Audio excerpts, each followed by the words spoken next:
At a family barbecue, my mom smirked at me and said, "If you disappeared tomorrow, no one would even notice."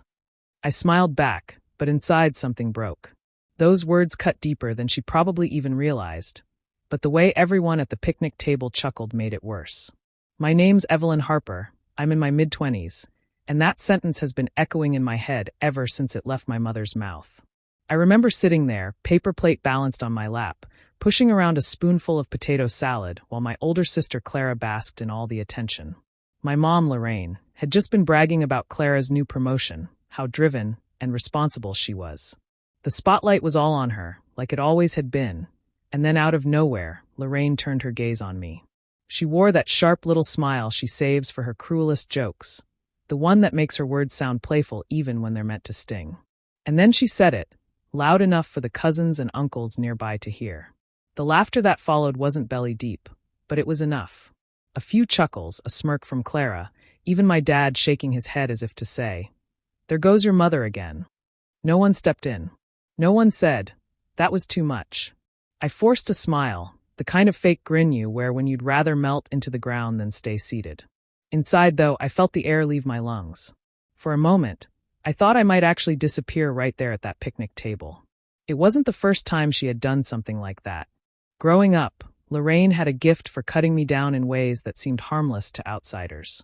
When I brought home an honor roll certificate in middle school, she told me, "Grades are easy when you don't have friends." When I got accepted into college, she said, "Well, it's not like it's Harvard." Clara, meanwhile, got endless praise. Every art project taped to the fridge, every minor accomplishment treated like a grand achievement. I learned early that in this family, I was the ghost, the one whose existence could be overlooked, minimized, mocked. But that barbecue was different. Maybe because I was old enough now to recognize it wasn't just harmless teasing, or maybe because she had finally said aloud what she had been implying my whole life, that if I vanished, nothing would change. No empty seat at the table. No missing piece in the family puzzle. Just gone. I sat there, swallowing the lump in my throat, pretending to laugh along. I didn't want to give her the satisfaction of seeing me break. Still, my chest tightened as I glanced around. Not one person met my eyes with sympathy. Not one person stood up for me. Clara just twirled her wine glass, smirking. My dad stared down at his plate. And Lorraine leaned back, satisfied, as though she had proven some point. That was the moment something inside me shifted. I didn't react then, but I knew. This wasn't going to be another insult I buried. This one would stay. This one would change everything. My family has always been a study in contrast, a perfect picture from the outside, but full of cracks once you looked closely. My mother, Lorraine, carried herself like she was the queen of every room she walked into. She had a sharpness to her words, the kind of tongue that could slice through your confidence in seconds. She thrived on control, whether it was over what we wore to gatherings or how we behaved in front of relatives. People admired her wit, but to me, it always felt like a weapon aimed in my direction. Then there was my father, Dennis. He wasn't cruel like her. He was quiet, the kind of man who avoided storms by pretending they didn't exist. He sat in the background, reading newspapers, nodding at conversations, never stepping in when things got uncomfortable. To him, silence was safety, but to me, it felt like abandonment. Watching him sit on the sidelines while Lorraine's remarks landed on me taught me early that I couldn't count on him to shield me. My sister Clara fit seamlessly into the role Lorraine carved out for her. She was the golden child, praised, protected, and placed on a pedestal I could never reach. She had the smugness of someone who knew she'd always be chosen first, no matter the situation. At the barbecue, when Lorraine turned the spotlight on Clara, it was as if the whole family leaned in to bask in her glow. Compliments flowed. Her new hairstyle, her outfit, her job. She soaked it all up with a smile that screamed satisfaction. And then there was me. I was present, but I wasn't really seen. If Clara was the shining star, I was the shadow at the edge of the frame. When I tried to join the conversation, my words barely landed before they were dismissed or drowned out by another round of praise for her. It was like a script had been written long before, and my role was simply to fill space. The barbecue only highlighted what had been true my whole life. My mother adored Clara's stories, my father chuckled along, and I was left sitting there, nodding, pretending it didn't sting. It reminded me of being a kid at my own birthday party when the cake was brought out late, candles already melted halfway, and Lorraine brushed it off as if it didn't matter. Or the time I scored high on a science project, only for her to point out that Clara's art piece was so much more creative. It wasn't just the big things that were ignored, it was the small ones too. Little moments when I should have felt special, gone, forgotten, erased. At that barbecue, watching Clara beam under the weight of endless approval while I sat invisible, the memories of all those overlooked moments came flooding back. It was as if my entire childhood had been condensed into that single afternoon. The drive home felt slow, like every red light was taking its time to let me process what had just happened. My hands tightened on the steering wheel as that sharp remark looped in my head again, her voice folding my existence into something negligible. I parked, sat for a long minute, and let the quiet of the car hold me. I tried to catalog how long this pattern had been going on, how many times I'd smiled through a jab, how many celebrations had cut me out like an afterthought. The image of faces around the table, the polite chuckles, the way no one reached for me first, those details refused to leave. When I finally unlocked our apartment door, Caleb met me halfway down the hall with his coat in one hand and concern written all over his face. He didn't waste time on small talk. He guided me gently to the couch, wrapped his arms around me, and waited while I let the waterworks come. There was no awkwardness in his touch, no flinching, no attempt to minimize how much it hurt. He brushed a loose strand of hair from my forehead and said, "Tell me everything," in that steady voice that reminded me I wasn't alone. I told him the story, slow and halting at first, then spilling faster until I didn't have to hold it in. I told him about the way the family applauded Clara's every word and how the rest of my life seemed to blur into background noise. I confessed the tiny betrayals stitched into ordinary days. Overlooked parties, muted congratulations, the invisible tally of moments that made me feel less than. Caleb listened without interruption. When I faltered, he asked the right questions, soft, not probing, so I could find the truth I'd been avoiding. "What do you want to do?" he asked when I finished. Not what should you do, not what will make them understand, just a simple, open-ended question that handed me my agency back. His belief in me felt like a small, fierce light in the dark. He pointed out things I'd been too worn down to see. The ways I'd been silenced, the missed chances to set boundaries, the fact that my worth didn't hinge on their approval. He didn't offer platitudes. Instead, he suggested practical steps. Pause the calls, stop showing up for rituals that left me raw, reclaim time for myself. That night, as I lay awake, the thought arrived with a strange calm rather than the panic I expected. What happens if I remove myself from their orbit entirely? Not a dramatic vanishing act, but a deliberate withdrawal. No more emotional labor, no more automatic forgiveness. I pictured my life without the weight of being their scapegoat and felt, for the first time in a long while, a flicker of relief. It wasn't cruelty, it was survival. Caleb's hand found mine in the dark, and I let myself consider a future where my presence was chosen, not tolerated. The slow unraveling began with small acts. I stopped showing up for our Sunday ritual, let invitations sit unopened, and let messages go unanswered until they disappeared under newer, brighter notifications. It felt like testing the water, quietly, cautiously, until the silence became an experiment. Without the performance of politeness, my calendar filled with mornings for myself, evenings where I returned from work without a rehearsal of smiles, and weekends that smelled like coffee and calm in their own right. At first it was disorienting. Habit kept reaching for the old script. Draft a reply, arrange a visit, smooth over an awkward pause. But I caught myself before the motions completed. Caleb watched me with that steady patience he always wears. He didn't push or plead. Instead, he offered a different view, asking me to imagine my life prioritized the way I prioritized others. What would I read? Who would I see? What small joys would I reclaim? His questions weren't commands. They were mirrors that reflected how worn down I'd become. When the family didn't notice immediately, the absence cut in a way I hadn't expected. Days passed with no one knocking at my door, no calls asking after me. It wasn't the dramatic collapse I had rehearsed in my head. There was simply a practical easing of my importance. At first, the discovery felt like confirmation of the worst-case scenario. How could people be so indifferent? But then another realization arrived. If my disappearance altered nothing, then my presence had been optional all along. That shift felt like both wound and gift. So I planned more deliberately. Not a grand gesture, not a pointed message to shame them, just structural changes. I redirected automatic payments connected to shared plans, updated privacy settings, and changed the routine details that tethered me to their world. I shifted emergency contacts, adjusted social media visibility, and began to document conversations that had previously lived only in my head. These choices were practical and slow, each one building a quieter boundary. There was no vindictiveness in it, only a pragmatic resolve to stop volunteering myself as a safety net. Caleb helped in the logistics, rarely speaking but always there, steady as a hinge. With each small administrative action, I felt less like a satellite orbiting someone else, and more like a person reclaiming her own trajectory. The change was subtle at first, but it hardened into a habit.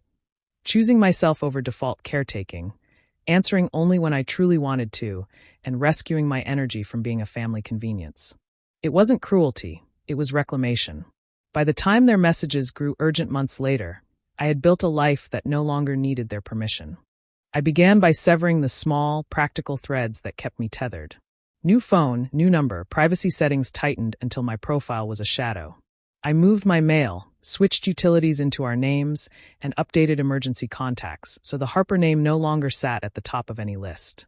It felt oddly surgical, cleaning out the administrative ties that had translated into emotional obligation for so long. Caleb handled boxes with a quiet efficiency, labeling and stacking while I folded memories into neat piles I could put in the back of a closet. Our new place was modest but deliberate, a fourth-floor walk-up with sun on the windowsill and space to breathe. Unpacking felt like laying down new rules without fanfare. I chose furniture that fit only what we needed, painted a corner for my plants, and hung a few photographs of us that reminded me daily that someone saw me, someone chose me. The process of settling in wasn't dramatic. No slammed doors or tearful confrontations. Just an accumulation of small decisions that added up to a clean break. I changed habits that used to lead me back to them. I stopped RSVPing to family functions, let voicemails pile up until they evaporated into the cloud, and declined invitations with simple, neutral replies. When Lorraine texted questions about my whereabouts, the messages went unread. When Clara sent photos from brunch, I let the notifications dim and then disappear. The silence that followed wasn't theatrical. It was the quiet you get after a radio goes off. Days stretched into weeks without the familiar ping of concern or the clipped, half apologies that used to follow her barbs. At first, the stillness felt like a verdict. Perhaps I had been right about my place in that household. Then a stranger kind of grief arrived. The one that settles when you realize the people who should notice your absence might not. I found myself rehearsing imagined scenarios where someone would finally call, where someone would show up at our threshold with an explanation or a bouquet. Those moments dissolved into the ordinary rhythm of my new life. Morning coffee, work, walks with Caleb, quiet evenings where conversation felt reciprocal. Months passed. Birthdays slipped by without the expected texts. Holidays were celebrated across town with photos I stopped scrolling through. The lack of outreach hardened into evidence. If Lorraine's remark had been a cruelty, it was also a grimly accurate prediction of indifference. The validation I had wanted from them turned into its opposite, a realization that my absence left less of a hole than I'd feared. Rather than leaving me defeated, that knowledge rearranged something inside me. It confirmed why I had done this in the first place, to stop offering myself for free. The distance brought a clarity that was painful and paradoxically liberating. I wasn't erased. I had chosen to redraw the map of who mattered in my life. A year slid by almost without notice, measured not by family milestones, but by the quiet rhythm of my own progress. I completed my final courses and walked across the stage to claim the degree I had fought for on my own terms. The moment was small but weighty, a marker that belonged only to me. Not long after, I accepted an offer at a firm where my skills were recognized without comparison to anyone else's shadow. The stability of a paycheck that reflected my effort felt like an anchor after years of drifting. Life with Caleb deepened into something steady and certain. We exchanged vows in a ceremony that was intimate and warm, surrounded only by people who genuinely celebrated us. There were no empty congratulations, no strained laughter to hide sharp words. Our wedding photos sat framed on our mantle, each image a reminder that I had stepped into a future built by choice, not by default. Home became a place where I could breathe freely, a refuge of ordinary happiness. While I was planting roots, storm clouds were gathering in the family I had left behind. News trickled in through distant relatives and mutual acquaintances. My father's health had begun to falter. Hospital visits became routine for him. Clara, once the flawless favorite, was navigating a crumbling marriage that left her reputation bruised. These developments carried a strange weight. Part of me felt sympathy, but another part recalled every moment I had been dismissed, every time I was expected to shoulder burdens without acknowledgement. Then came the calls. The familiar number lit up my phone one evening, and then again the next. Voicemails began to stack, some sharp with accusation, others brittle with desperation. Lorraine's voice, once so unyielding, carried a tremor I hadn't heard before. She asked where I was, why I hadn't reached out, whether I had truly abandoned them. For each message, I pressed delete. The act felt both powerful and haunting, a tug-of-war between old conditioning and the new life I was protecting. At night, I sometimes lay awake with my phone face down on the nightstand, wondering if silence made me as cold as she had once been. Resentment warned me not to reopen wounds that had barely healed, but there was still a temptation to pick up, to see whether time had softened her edges. Caleb reminded me gently that ignoring the calls didn't make me heartless. It simply meant I was choosing not to re-enter a cycle that had taken so much from me. Caught between the ache of loyalty and the relief of distance, I stayed silent. The contrast was undeniable. My world was finally flourishing while there showed cracks they could no longer hide. And yet, that silence weighed heavier with each ring I refused to answer. It was a Tuesday afternoon when the interruption came. I was at my desk, halfway through a project, when the receptionist's voice buzzed through the phone. "There's someone here asking for you. She says she's family." My stomach dropped before she even gave a name.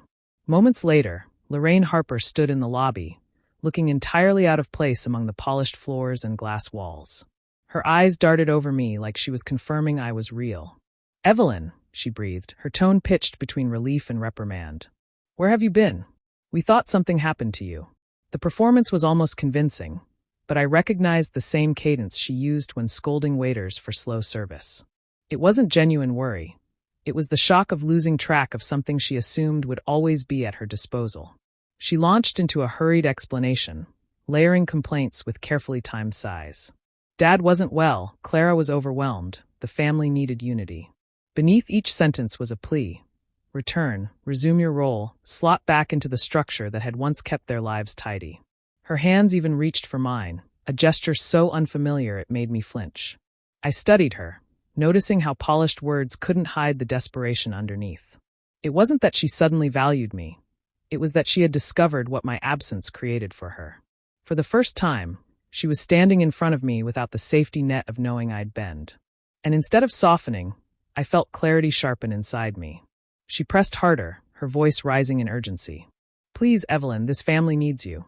Be there for us. Don't turn your back now." Her attempt at vulnerability would have wrecked me once, but I remembered the sting of that barbecue, the way her smirk had dismissed my existence as negligible. That memory surfaced with brutal clarity, and I let it steady me. I met her eyes, my voice even but firm. "You told me, in front of everyone, that if I disappeared tomorrow, no one would notice. So I did. And you didn't." The silence that followed was heavier than any shouting match. Lorraine blinked rapidly, as if scrambling for a response, but nothing came. She hadn't expected me to answer with her own cruelty reflected back. The receptionist cleared her throat in the distance, reminding us we were in a professional space. Lorraine's composure wavered. She muttered something about talking later, then turned and left with quick, clipped steps. I didn't follow. I returned to my desk, pulse steady, realizing I had finally said aloud what had been burning in me for over a year. And in that moment, I understood. I owed her nothing. The weeks after that confrontation solidified my resolve. Lorraine's unexpected visit had been her attempt to pull me back into a role I no longer wanted, and instead of breaking me, it clarified the form of justice I craved.